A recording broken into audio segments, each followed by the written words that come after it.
Horror कहानियाँ थी। गूंज। रात के ठीक 1 बजे तेज बारिश और कड़कड़ाती बिजली में अपने घर की बालकनी में खड़ी सुमन खोई खोई कुछ सोच रही थी। अंदर आ जाओ ना। उसके घर के अंदर से आवाज आती है।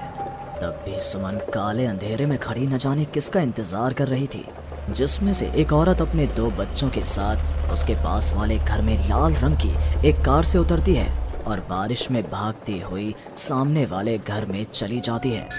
हेलो, कौन? मेरा कुछ सामान तुम्हारे पास है, लौटाओगे नहीं? आपका क्या सामान? कौन है आप? और मैं तो इस घर में कुछ सेकंड्स पहले ही आई हूँ। आपको यहाँ का नंबर कैसे पता चला? मम्मी, हो सकता है कि जो फैमिली यहाँ पहले रहती हो, ये कॉल उनके लिए हो। नहीं नहीं, ऐसा नहीं है। बाहर कड़कड़ाती बिजली एक अनजान आदमी के फोन ने नेहा को डरा दिया था। वो फौरन कॉल रख देती है। चलो बच्चों, कमरे में चलते हैं, मैं तुम्हें सुला देती हूँ। पर यहाँ इतने अंधेरे में तो कुछ भी नहीं दिख रहा मम्मी। फ्लैश लाइट ऑन करो ना। नेहा फ्लैश ऑन करती है, जहाँ उसे ऊपर जाने की सीढ़ियाँ दिखती हैं और चारों तरफ सफेद कपड़ों से ढके हुए फर्नीचर। तभी नेहा की 3 साल की बेटी उससे कहती है, मम्मा घोस्ट। नो माय लव, ये तो वाइट क्लोथ्स हैं। चलो ऊपर, मम्मा आपको स्टोरी सुनाएगी, सुनिए ना। चलो चलो चलो। नेहा स्ट्रॉबेरी को गोद में उठाती है और रोहन के साथ सीढ़ियां चढ़ना शुरू करती है। एक एक कदम उसे ऐसा एहसास हो रहा था मानो वो सीढ़ियों पर नहीं दलदल में कदम रख रही हो। ये मेरे पैर सीढ़ियों में धंस क्यों रहे हैं? बहुत देर चलने के बाद सीढ़ियां खत्म होती हैं। ऐसा लग रहा है मानो मैं जन्म से बस चल ही रही हूँ। जैसे तैसे थकी हारी नेहा ऊपर कमरे में पहुंचती है। जैसे ही फ्लैश बेड पर पड़ता है, वो देखती है कि उसके दोनों बच्चे पहले से ही बिस्तर पर सो रहे हैं। मेरा सर चकरा रहा है। बच्चे तो मेरी गोद में थे, यहाँ कैसे आ गए? और वो भी मुझसे पहले। नेहा कुछ समझ नहीं पाती और बेसुध होकर जमीन पर गिर पड़ती है। अगली सुबह उसकी आंखें सूरज की किरणें चेहरे पड़ने से खुलती हैं। नेहा बालकनी में जाती है, जहां उसे सुमन अपने बालकनी में खड़ी दिखती है। ऐसा लग रहा था मानो सुमन रात भर से वहीं खड़ी थी। सुमन नेहा को मुस्कुराकर देखती है। हेलो, मैं यहाँ कल ही शिफ्ट हुई हूँ। मेरे हस्बैंड का यहाँ ट्रांसफ़र हुआ है। आसपास कहीं घर ही नहीं मिला, तब 40 किलोमीटर दूर यहाँ ये घर मिला। आप यहाँ पर कब से हैं? पता नहीं, सालों हो गए, यहाँ कोई आया ही नहीं। पर अब तुम आई हो तो राहत सी लगी। आओ ना घर पर। हाँ हाँ, क्यों नहीं, मुझे भी कंपनी मिल जाएगी। वैसे कल रात ना यहाँ कुछ अजीब महसूस किया मैंने। मैं आकर बताती हूँ। नेहा सुमन से मिलने उसके घर जाती है और पिछली रात हुए इंसिडेंट के बारे में उसको बताती है। ये तो कुछ भी नहीं है नेहा। ऐसे तो कई इंसिडेंट्स मेरी एक फ्रेंड के साथ भी हुए हैं और रोज होते ही हैं। सुमन अपनी कार में बैठी अपने नए ठिकाने की ओर बढ़ रही थी। जंगल के बीच से गुजरती वो खुद से कहती है, ये सिविल इंजीनियर्स की लाइफ ना बड़ी मुश्किल है। कहाँ जंगल झाड़ी में रहना पड़ेगा। कार एक घर के पास रुकती है। लीजिए मैडम, हम आ गए। आपको कुछ जरूरत हो तो मुझे कॉल कीजिएगा, मैं ये बगल वाले घर में ही हूँ। सुमन घर के अंदर जाती है। डाइनिंग टेबल पर पहले ही खाना रखा हुआ था, पानी का ग्लास भी, टीवी ऑन ही था। ऐसा लग रहा था मानो अभी अभी यहाँ कोई था या है। चलो, कंपनी अच्छी है, सब अरेंजमेंट्स मेरे आने के पहले ही कर रखे हैं। सुमन खाने की टेबल पर बैठती है, जहाँ 5 लोगों का खाना परोसा हुआ था। 5 प्लेट किसके लिए सर्व कर दिया? हाथ है। सुमन अपनी प्लेट से खाना शुरू करती है और उसी वक्त बाकी 4 प्लेटों से भी खाना गायब होने लगता है। प्रमिल, कहाँ हो तुम प्रमिल? सुमन भागती हुई अपने ड्राइवर के घर पर जाती है। सुमन क्या देखती है कि प्रमिल जमीन पर गिरा हुआ है। फर्श पर हर तरफ खून ही खून। प्रमिल के मुंह से भी खून आ रहा था। वो कराहता हुआ कहता है, मैम, यहाँ रूहें रहती हैं, ये आपको भी नहीं छोड़ेंगी। ये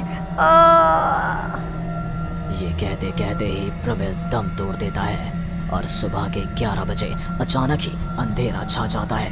चारों तरफ से अजीबोगरीब आवाजें आने लग जाती हैं। मम्मी आई, अरे कोई खाना देगा क्या मुझे? अरे मुझे सुनिए ना। प्लीज प्लीज मुझे मत मारो। पापा बचाओ, ये लोग कौन है? सुमन अपने दोनों हाथों से अपने कान को बंद कर लेती है और जोर जोर से चीखती है। अचानक एक सन्नाटा चारों ओर फैल जाता है। सुमन प्रोमिल के घर से बाहर निकलती है। चारों ओर घुप अंधेरा, वो भी कुछ देख नहीं पाती और वापस अपने घर की ओर लौट आती है। इससे अच्छी तो मौत होती। ये मैं कहाँ फंस गई? मम्मा गोदी। अरे सुमन, क्या मरने वरने की बात करती रहती हो? जाओ मेरे लिए चाय बनाओ। ये कौन बोल रहा है? तभी अचानक से घर की लाइट्स ऑन हो जाती हैं। सुमन देखती है कि वो किचन में है। उसके ठीक बगल में एक औरत, जिसके बाल उसके चेहरे की ओर थे, गैस के फ्लेम में अपने दोनों हाथों को पका रही थी। तुम कौन हो? कौन हो तुम? और यहाँ क्या कर रही हो? इनको बहुत पसंद है मेरे हाथों का खाना, तुम्हें भी चखवा दूं क्या? कर्कश आवाज में ये कहती हुई वो औरत झट से सुमन के हाथों को आग में डाल देती है। सुमन चीखती रहती है पर वो औरत उसके हाथों को नहीं छोड़ती। तुम्हारे पेट में एक बच्चा है ना, सूंघ लिया मैंने। और औरत ये कहती सुमन के पेट पर हाथ फेरने लग जाती है और उसके पेट में हाथ डालकर मांस का टुकड़ा बाहर निकाल कर खा लेती है। मेरा बच्चा। ये तो कुछ भी नहीं, उधर देखो। वो औरत दीवार की तरफ इशारा करती है। दीवार पर खून के ऐसे धब्बे थे मानो नवजात शिशुओं को उसी दीवार पर पटक पटक कर मार दिया गया हो। तभी वहां लगभग 5 साल का एक बच्चा आता है। उसका शरीर पूरा सफेद और आंखें काली थी। माँ, भूख लगी है। वो औरत अपने आग में सेके हुए हाथ को वहीं पास में पड़े चाकू से काटकर बच्चे को खाने को दे देती है। सुमन तो समझो अब मर ही चुकी थी। इतना कुछ देखने के बाद कौन ही जिंदा रह सकता था?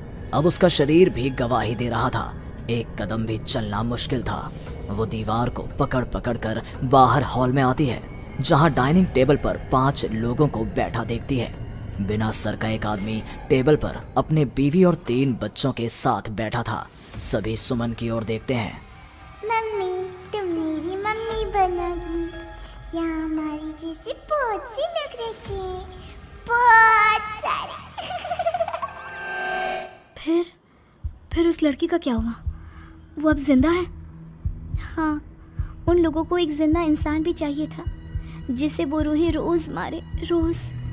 पता नहीं कितनी ही रूहें हैं, आज भी 1-2 तो दिखी जाती हैं। वो लड़की तो बस निकलने का राह ढूंढ रही है, पर वो निकलेगी कैसे? क्या कोई तरीका है? हाँ, किसी और को उन रूहों के हवाले कर देना, यही एकमात्र रास्ता है। तो उसने किसे उन आत्माओं के हवाले किया? किया नहीं, अब करेगी। तुम्हें ये वही घर है और वो लड़की मैं हूँ। अलविदा नेहा।